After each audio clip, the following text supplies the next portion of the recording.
While browsing one of the top far-right sites in Sweden called Samnit, I managed to stumble upon an article of theirs that was talking about how a small group of Swedish Democrat Party members, SD for short, were reported to the authorities due to their comments about drag queens reading books to children.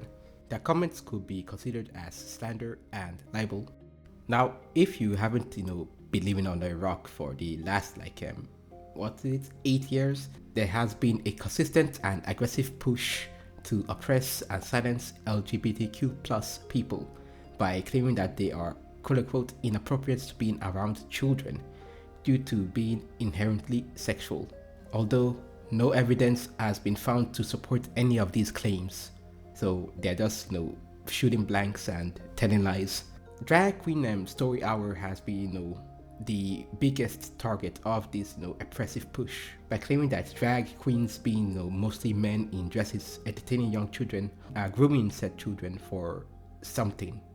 I don't know what that something is due to the people claiming this not being consistent enough to clearly define what grooming means and why drag queens and LGBTQ plus people are groomers.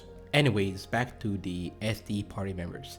Some SD members from a municipality called Askersund tried to convince the municipality to no longer fund anything that involves children and drag queens. They said something, along the lines of transvestites are a bunch of grown men taking advantage of an audience of children in order to gratify themselves as they entertain them. Obviously, this kind of rhetoric is demonstrable, since it is filled to the brim with dog whistles, misinformation, and just blatant lies.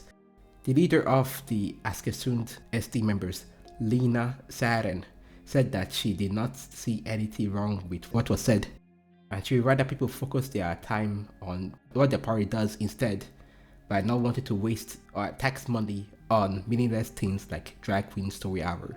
Despite the fact that the main purpose of Drag Queen Story Hour is to encourage more children to read books and to have an interest in reading through whimsical and funny storytelling. Also, parents of these children attending the events are also involved in the events themselves. So no one is having access to children just like that without the parents being there or the parents' permission. I want to talk about a different event that occurred that is somewhat related to this topic.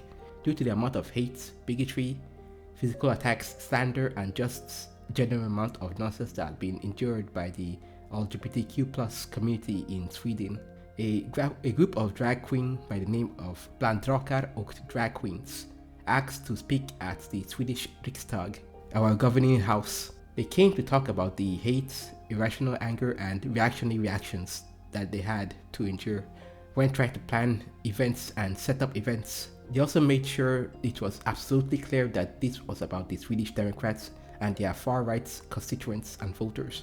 The one who arranged the meeting, Jan Jönsson, a member of the Liberalerna party in Sweden, said that he is organizing this meeting because he was tired of the amount of bigotry and general misinformation spread by SD and other far-right parties, which has resulted in people making death threats and calls to violence against drag queens. The goal of this meeting is to spread awareness about the problem that drag queens face with the far right and hope that this results in the Swedish government coming together and doing something about the threats and hate. And I, for one, agree with this sentiment a lot, because this nonsense has gone on for far too long, and it is time for the government to take action. Because what type of civilized society are you allowed to make death threats to people on the basis of their gender, sexuality, or just their way of outwardly expressing themselves without facing any consequences? It is absolutely maddening to me, because what that signals to people is that this type of abhorrent behavior is allowed and encouraged because they are not going to face any sort of consequences for this. Because educating people and exposing people to others that don't express themselves in the way that they do should not be a culture war issue. It should not be controversial. But when you have, a far-right party whose only form of policy is that we want things to be the way they were before, but we are far too incompetent and lacking in any actual knowledge about how things worked before and how things were before. And people still vote for them because the far-right parties feed into their dissatisfaction with how this country is run. while not doing anything to improve the country in any ways at all. The only thing that they like doing is to push forward regressive policies while claiming that this is going to be for the good of the people. Yeah, it's just like it's like the worst. And I just wish that the far right parties will stop.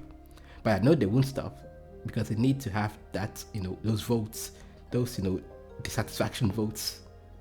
Anyways, I've rambled for, long enough because of, how, angry and irritated I get, at ST and other far right parties in Sweden. But anyways, thanks for watching. Remember to always think for yourself. Make sure to like, subscribe, leave a comment because it helps me in the YouTube algorithm. And yeah, bye.